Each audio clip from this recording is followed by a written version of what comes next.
everybody. Welcome to the Minimalist Podcast, where we discuss what it means to live a meaningful life with less. My name is Joshua Fields-Milburn. And I'm Ryan Nicodemus, and together, we're the Minimalists. Jordan, if you cut to the wide shot, you'll see there is a gaping void in our podcast. TK Coleman has been in the hospital for the last few days. Hopefully, he'll be back next week. There was an intestinal blockage. It is true that he is full of crap. Too soon. Josh. Too soon. No. He's doing much better. Yeah, he is doing better. We're looking forward to having him back on the podcast soon. You can reach out to him on Twitter or Instagram. We'll put a link to both handles in the show notes if you want to tell him to get well soon. Thoughts and prayers, whatever else you want to send his way. He would definitely lovely laugh that you hear in the background, of course, is Malabama. She's here today. Hi, everybody. We've got the rest of our team here in the studio as well. And coming up today on this free public minimal episode, we're talking to a listener about identity clutter and the false self. We have another question about dealing with resentment and letting go of all that resentment that builds up inside. Then we've got our lightning round segment, a live stream question for you, and a listener tip. You can check out the full 2-hour maximal edition of episode 396, where we answer 5 times the questions and we dive deep into several simple living segments. That private podcast episode is out right now at Patreon. Your support keeps our podcast and YouTube channel 100% advertisement free because advertisements suck. By the way, if you're on the fence, Patreon is now offering free trials. So if you'd like to test drive the Minimalist Private Podcast, you can join our most popular tier for 7 days for free. Go in there, download as many episodes as you want. Check out the Minimalist Private Podcast. Try it out now. It is time to check out the private podcast. Just visit patreon.com/theminimalist or click the link in the description to subscribe and get your personal link so that our weekly maximal episodes play in your favorite podcast app. You'll also gain access to all of our podcast archives over there on Patreon, all the way back to episode 001. Let's start with our callers. If you have a question or comment for our show, give us a call, 406-219-7839, or email a voice recording to podcast@theminimalists.com. Our first question today is from Chelsea. My name is Chelsea. I am a Patreon subscriber, and I am so pumped to hear your discussion on identity clutter. This topic has been a constant struggle for me for as long as I can remember, and while I imagine it manifests for people in many different ways, for me it has largely been linked to how deeply I associate my identity with what I do for work. While my 8-ish careers in 15 years have taught me some irreplaceable life lessons, they have also left me feeling like a jack of all trades but a master of none, which in my mind means jack of all identities, but a master of none. For context, I have been a bartender, a Peace Corps volunteer, a touring equestrian artist, an academic studying environmental policy, a dog walker, an oil painter, and I recently got my EMT certification because I think I would like to help people. So, that in mind, what can I do in practice to let go of the notion that what I do is not the same as who I am? And is it possible to pursue multiple interests without them feeling mutually exclusive? This is a fascinating question, Chelsea. By the way, you have a lovely voice. You could do voiceover work, except Alabama would be out of business. No, there's plenty to go around. So Chelsea, if you're ever looking to be a 4th, 5th mic in the studio, you just let us know. Are you trying to give her another thing to... That's the joke. This was so relatable, though, because I've done wide range of jobs like she has. I know how she feels. What happens here, this is identity clutter in a way. In fact, we did an episode about identity clutter. It's episode 320. We'll put a link to that in the show notes, but I'm going to talk about some things that we didn't talk about that in that episode at all. And so there are a few ways we can go with this. I think about the first line from our second book, Ryan. It's called Everything That Remains. The line of that is, our identities are shaped by the costumes we wear. And I meant that literally and figuratively. Now, Chelsea, you're wearing a bunch of costumes quite literally. Like if you're going to be an EMT, there's a costume you have to wear. And yes, those things can be essential for doing the work that you're going to do or showing that I am an EMT, because if an EMT shows up somewhere and they're just wearing like distressed jeans and like a sleeveless A tank top or whatever, you're going to be like, wait, you're an EMT? The part of the costume is important, but you are not that costume. And the thing that I've had to remind myself over and over, and I think most people don't know who they are. And I know some of you need to hear this. You are not your age. You are not your name. You're not your career. You are not your job title. You are not your clothes. You are not your phone. You are not your car. You're not your material possessions. You're not your house. You're not your furniture. You're not your relationship. You're not your haircut. You're not even your body. What did Tyler Durden say? You are not your khakis, right? Yeah. In Fight Club. So it doesn't matter what you accomplish or what you get. The essence of you, the real you, is none of these things. And these false assumptions make you feel incomplete. They keep you pursuing more just for the sake of more, when you already have enough. And you may even have more than enough. And that's where the identity clutter comes into play. Yeah. Man, was one of the first ones, you are not your name. Yeah. Yeah. Because I'm like, I don't know who I am. I mean, I know what I like to do. I know what I'm passionate about. I know what I don't like to do. But if someone was to ask me like, hey, Ryan Nicodemus, who are you? I would just give that answer that you gave to that gal at one of our live events. She asked you, so who are you now? And you said, I am what I desire. And it was kind of an esoteric response, but it really makes a lot of sense. It's interesting because this had my brain going somewhere too with living a purpose, living my purpose, or living a purpose. But I was having lunch with a friend yesterday, and I was talking about how I used to think of purpose as a possession, and how where's my purpose? Milburn has his purpose. Danny unknown, Danny unsure, Danny unamused. He has his purpose. Where's my purpose? You know, Mallory has her purpose. And I was explaining how I realized that you don't really possess a purpose. Like you can choose a purpose to serve. And then if you serve it well enough and dedicate yourself to it, it will own you. Yeah, there isn't a vending machine full of purpose. Right, exactly. Yes. And he said something to me that I was like, oh, like he took it a step further. He was like, I would just append what you're saying with this. You are your purpose. Like you are your living purpose. And so basically encouraging me to stop thinking thinking about it as a external thing. And I kind of like that thought. So it's like now when you're talking about identity, I think, oh, like in a perfect world, like I would be my living purpose, and people would look at me and I wouldn't even have to tell them who I am because I'm living that purpose. Yeah. And all of the accoutrements of your purpose, the costumes you wear, both literally and figuratively, it goes back to that line, your identity is shaped by those costumes, but really it's shaped by the story you tell yourself. And the story can be that here's my job title, so that's who I am. Here's my name, so that's who I am. This is my haircut or my age or my car. And all of these things, there's nothing wrong with them. It doesn't mean you have to run around naked with no job title, no name. You have to shed all of those things, but you are not actually those things. Jed McKenna talks about the ego being the false self. Oh, yeah. And that's ultimately what we're talking about here. Any self that I create through these stories, through the language that I use to describe myself, is merely an approximation. When Anthony DeMello talks about how you can't talk about what is true, you can only talk about what is not true. And that sort of points toward the truth.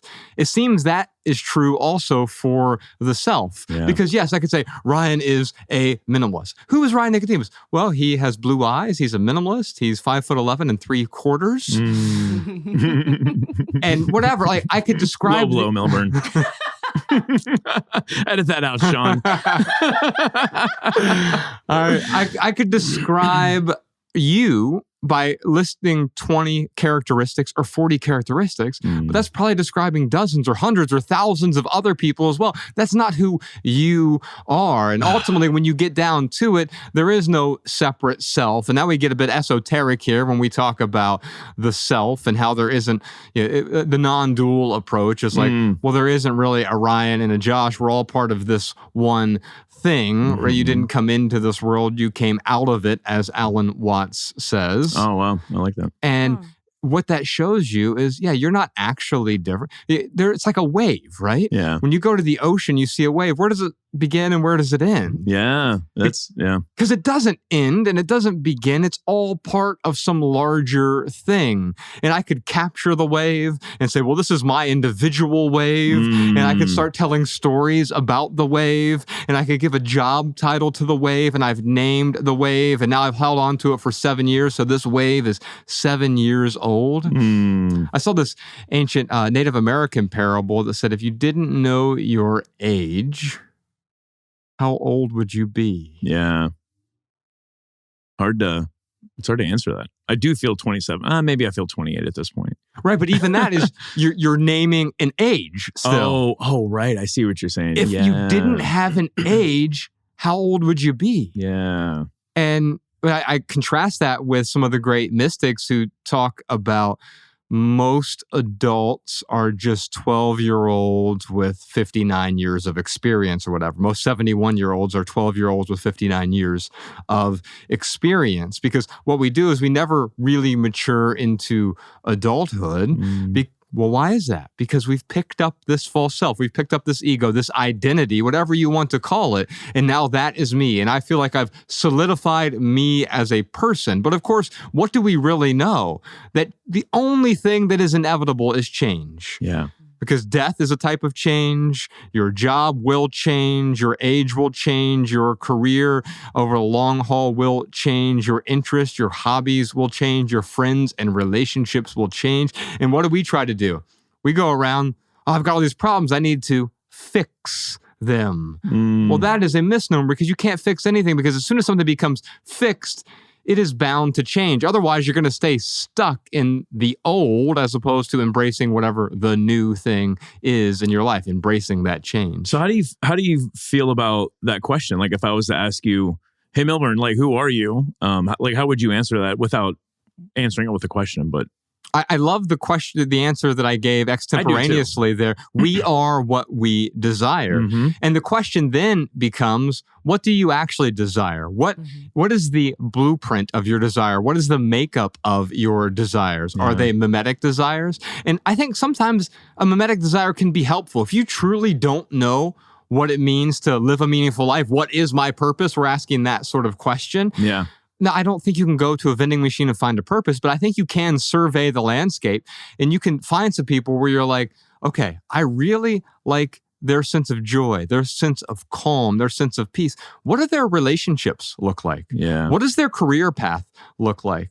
What is it? What does their life look like? How is it organized? Not because I need to follow that as a specific recipe, but because, wow, I like that ingredient in their life. Let me reverse engineer that to see whether it applies to my life or to see whether or not maybe that would just be identity clutter for me. Yeah. Alabama. If I asked you who are you? Like, how would you answer that? Honestly, I don't know, Yeah. because it changes constantly. Yeah. And I don't think that's a bad thing, because I'm changing constantly. Yeah. My ideas, my interests, my passions, even talking to Jordan, I was like, oh, I'm into this new thing now. And he's like, oh, okay. It's such a tough question. It is. This idea and this concept of who are you and what do you believe is not a simple question to answer. Or it's not an easy one, at least. Let me tell you why it's so difficult for me to even grasp a Ryan Nicodemus and this one united being that can say, who he is. First off, when I talk about my hand, this is me, but I don't talk about it like that. Right. It's a possession. It's something, but who possesses it? Ooh. You know what I'm saying? There is no possessor of the hand, Right. ultimately. Yeah, exactly. And then the Eckhart Tolle, The Power Now, the beginning of his book where he talked about how he was contemplating suicide because he did not like the person that he saw. Mm-hmm. And all of a sudden it hit him, like he's looking in the mirror and he's like, wait a minute. Like there are two selves going on right now. Mm-hmm. There is like the man that I am, and then there's the man who is judging the man that I am. And when I think of those types of concepts, it's like there is no self. Right. Yeah. And I think it's evident when you don't anthropomorphize it and you take it to the more material world. Like if I go to your car, your Toyota, Ryan, Mm-hmm. or let's say we take your Toyota from our first documentary, Yes. that 2004 Toyota Corolla, Mm-hmm. and you would look at that and you say, that is a car, right? Mhm. That's a great label for that. And it makes sense to describe it. We were driving around in Ryan's car. Now, if I take the tires off of it, you'd still call it a car, I guess. Mm-hmm. It doesn't do what a car needs to do. Oh, yeah. But okay, you can put the tires back on, but I take the engine out. Is it still a car? I don't know. It's like at what point does it stop becoming a car? Right. Yeah. Or I put the engine back in, now I just take the hood off. It's still a car, but it looks less like a car than it did, but it functions more like a car. And the same is true now if I cut your hand off. Are you still Ryan Nicodemus? I can't handle this conversation. It's a tough one. And by the way, if I take one of your kidneys out, you're still Ryan Nicodemus, you still live. I could take 7/8 of your liver out, like what happened with Clint Ober, and you are still Ryan Nicodemus. If I take one of your eyes out of your head, you're still Ryan Nicodemus, right? But are you still the same person? Is there a self? Ultimately, the answer to that is no. There is no self behind your eyes. It really feels that way. And it's the gift and the curse we've been given, the five senses. There are way more than five senses, but the five main senses we always talk about, those make us feel like an individual self that is separate. We've otherized ourselves from the world. And so no wonder when we get on social media and we amplify the self, what happens? More otherizing. I'm better than you. I'm different from you. I know more than you. I have more information. I have more knowledge. I'm more virtuous. I'm more ethical. I'm more moral than you.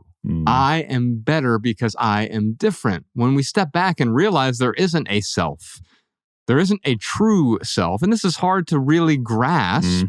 It's the reason that people often do psychedelics and things like that, so they can remove the self.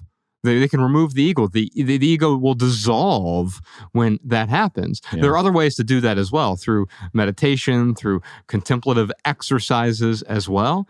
But you begin to realize that, oh, I'm not all of these stories that I tell myself. And by the way, ultimately, you do become the stories you tell yourself. But here's the good news, Chelsea. You can tell yourself a different story that is much more empowering, a story that is much more, well, you can tell yourself a story that is much more empowering, but also less limiting. Because it is true that you become what you believe about the world, the stories you tell yourself about the world. Absolutely. Chelsea, I'd love to send you a copy of our book, Everything That Remains, coming up on the 10-year anniversary of that right now. And it's really a book about letting go of identity clutter, specifically our career identities. Ryan and I walked away from the corporate world at the sort of pinnacle of our success, and everything was awesome, except everything wasn't awesome. Yeah. And we realized that, like, I couldn't keep telling myself this lie. So if you enjoyed the podcast, I think you'll enjoy the audiobook version of Everything That Remains, or if you want the book or the ebook version, we'd be happy to send those to you as well. Let's move on to some social media questions. Alexa from Instagram has something for us. I just lost a law trial with salary rights from a big firm that destroyed my pension and any compensation for unused holiday pay. The world feels fake and like we are not free. How do you declutter emotional resentment? You are right. We are not free, but the prison that we create for ourselves is often built by ourselves. The prison that you've created is built with bricks that you formed out of your own expectations. Now, I will tell you this about resentment. I've dealt with a lot of resentment in my life. And Resentment is a consequence of clinging to the way that you wish things were. Yeah.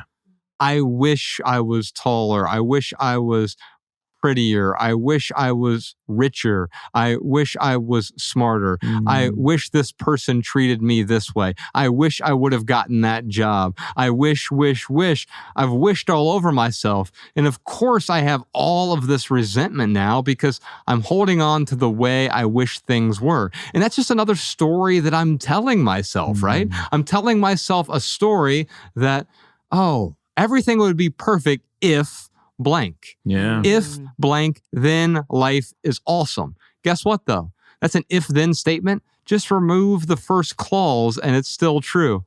If I make $1 million, my life will be awesome. How about this? My life will be awesome. And if I make $1 million, great. Yeah. And if not, my life will still be awesome. Yes. Oh, Alexa, that is like gut-wrenching. I mean, you're working hard. You are saving up for retirement. You're being told to expect something. So that's why you have the expectation. And then they swept the rug out from underneath of you. That is, I could not imagine having to go through something like that. I don't know how old Alexa is, but if she's, at retirement age, this is a big freaking deal. Yeah, you're right.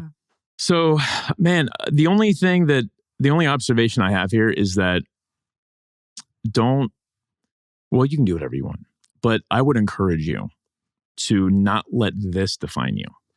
Because if you let this happenstance define you, now your identity is wrapped up in being a victim. Yes. And I'm not saying you aren't a victim of this particular situation, but that doesn't mean you have to live the rest of your life as a victim. You've been victimized. You don't need to be a victim. Yeah, right. And you don't need to victimize others, because that's something that people do too when they become victims.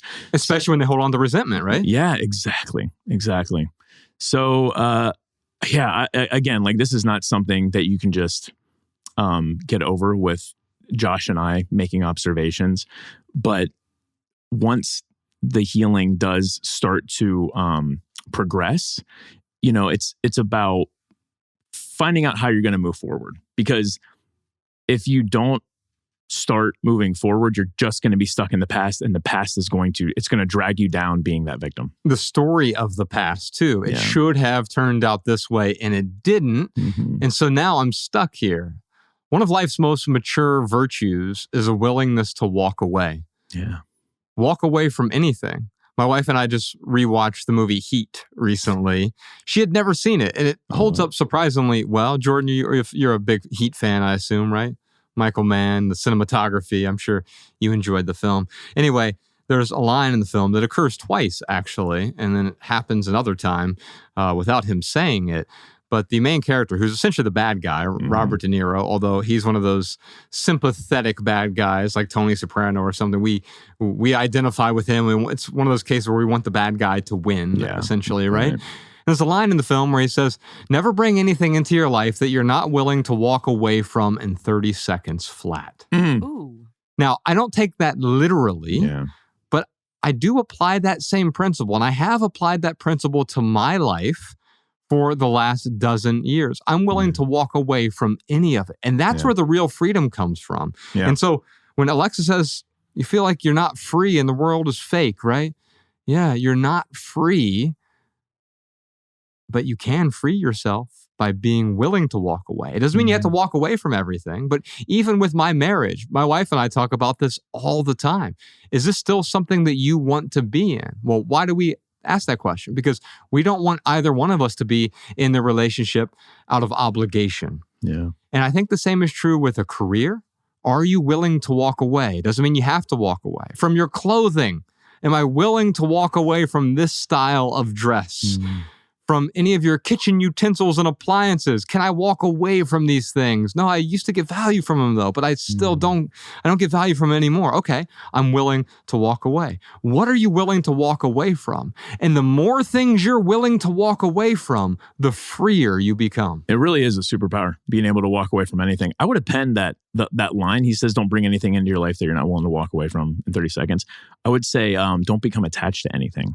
Yeah. that you're not willing to walk away from in 30 seconds. Yes. Yeah. Yeah. And so that's what happens. We often bring something in our life and it doesn't become a problem until we get attached to it, right? Yeah, exactly. Because if you're not attached to the thing, then by definition, you're willing to walk away from it, right? And attachment is the sort of first step in clinging. And so when you get attached to something, nothing wrong with that. But if you're willing to let it go, wonderful. If you're not willing to let it go, then you're going to hold on to it well into its obsolescence. Yeah. And that can be an obsolete relationship. It can be an obsolete career, an obsolete ideology, anything that's obsolete for you, that's no longer serving you. It's now just getting in the way. It's turned into clutter. Yeah.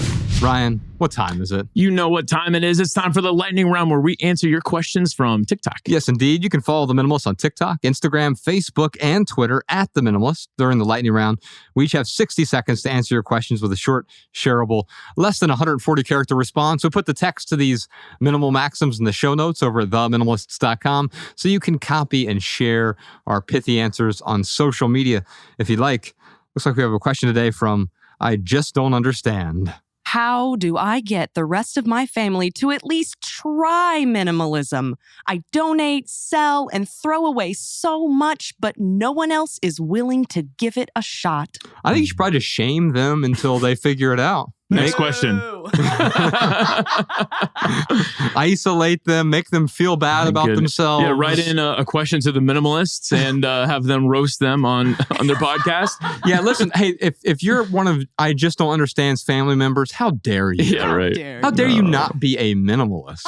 We know this is the only appropriate way to live our lives, and you're actually doing it wrong. And I think as soon as you understand that I Just Don't Understand is doing it right, you'll be able to hop up on the pedestal with them. Oh my goodness. Oh wait, this is beyond our 60 seconds. Let's put 60 seconds on the clock for my good friend Ryan Nicodemus. Ryan, you got something pithy for us? I do. Expectations are the bedrock for disappointment.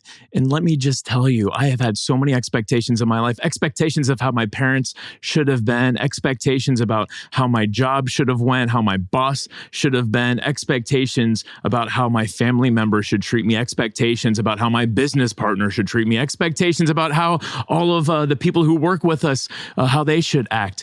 And let me tell you, the more expectations you have, the more disappointment you're going to have in your life. And I'll tell you, when I let go of all those expectations, I cannot tell you how freeing it was. Because when you lower your expectations while keeping your standards high, magic happens. I love that. Let me just expand on that real quick, the expectations versus standards. So expectations is you should do this, you should do this, you should do this. I need you to do this.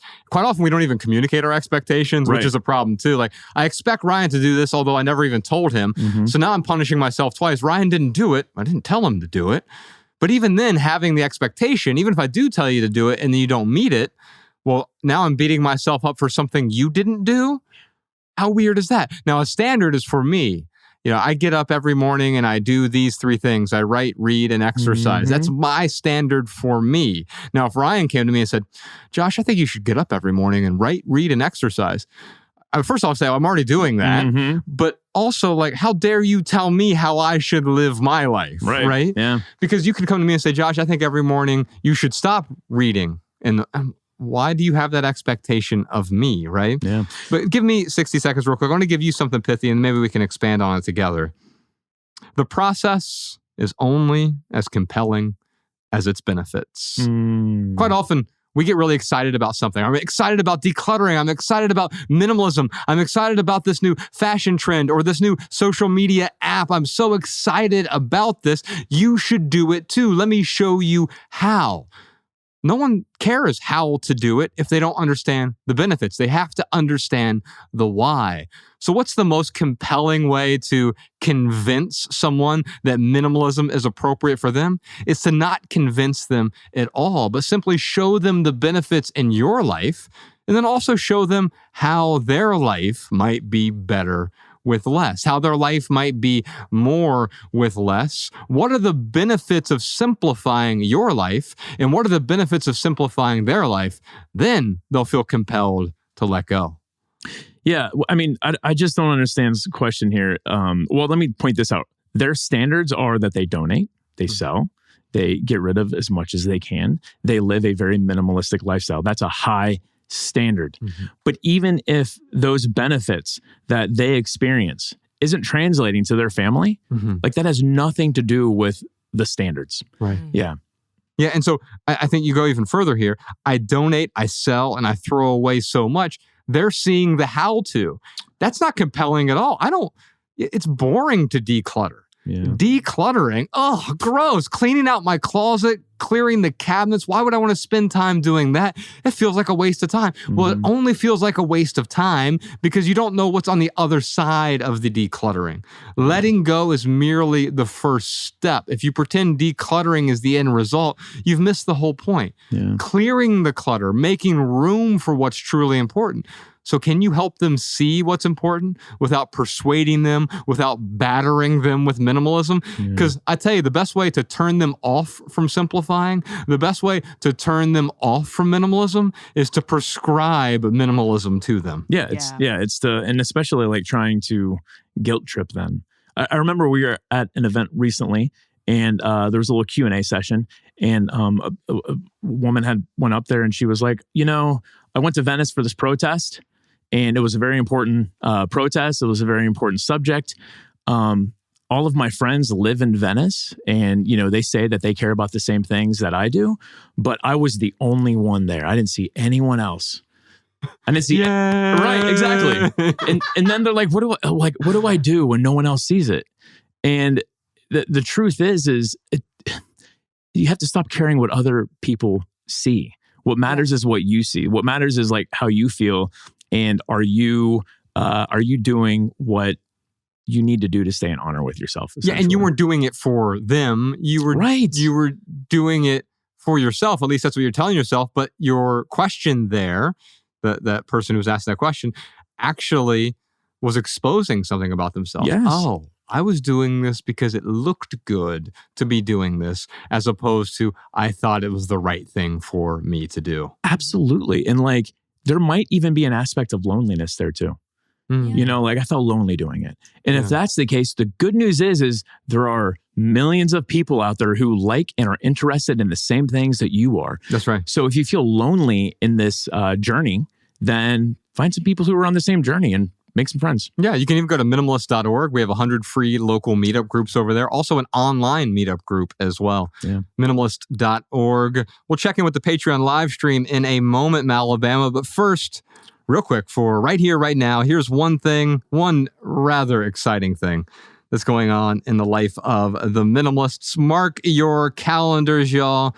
After 80 million views in 7 years on Netflix, our first film, Minimalism, a documentary about the important things, which is directed by our good friend Matt Diavella, is coming to YouTube this Sunday, June 18th, 2023. So please mark your calendars and sign up for our email list. It'll be 100% advertisement free. We don't do ads on our podcast or on our YouTube channel. You can check it out there. We're going to discuss much more next week. We'll dive deep into why we decided to do this. This is really the film's third life in a way. Yeah. First life was in theaters, and then we did the online release, and now it's going to be out there on YouTube for millions of more people to see. If you sign up for our email list over at theminimalists.com, you will be the first to get the link. And I do want to take a minute to mention some of the amazing folks who were in this film. Ryan, I just rewatched it. I don't want to get into the details because I want to talk to you about it in detail next week. And my gosh, it is an outstanding film. Dude, it's one of those things where like I have to look in the mirror and say, hey, Nicodemus, this might be the best creation you've ever been part of. Yeah. It's so good. It's a stunning film, and we're going to share it with you 100% advertisement free for free on YouTube, youtube.com/theminimalists. I want to say thanks to some fine folks here, and we'll expand on this a bit next week. But VVE, or We, as we call them, they made the music for the film, and the soundtrack is just stunning. They literally scored the whole film for us, all from scratch, all from getting like clips from Matt Diavella.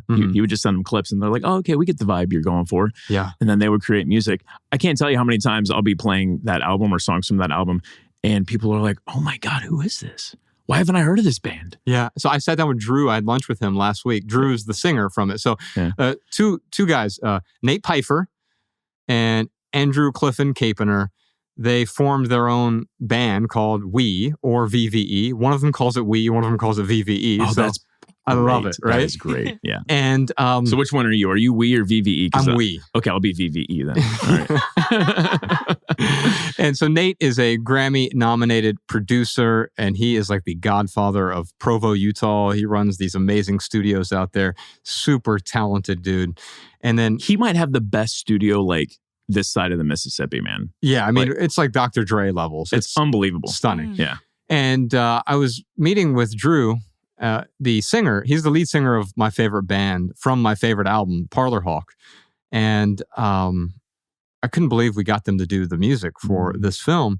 But I was talking to him because he sings to his kids every night still. Oh, that's awesome. And I'm like, do you like play the old Parlor Hawk songs? He goes, yeah, but the songs they like the most are from both of your films. Yeah, of Oh. course. Dude, it was some special music. Yeah. It might be my favorite part of both of those films are the soundtracks. Yeah. And so coming this Sunday, June 18th, Minimalism, a documentary about the important things, which was sound mixed by our friend Peter Duff, post-production Peter, as you know him. Mm-hmm. He mixes this podcast as well.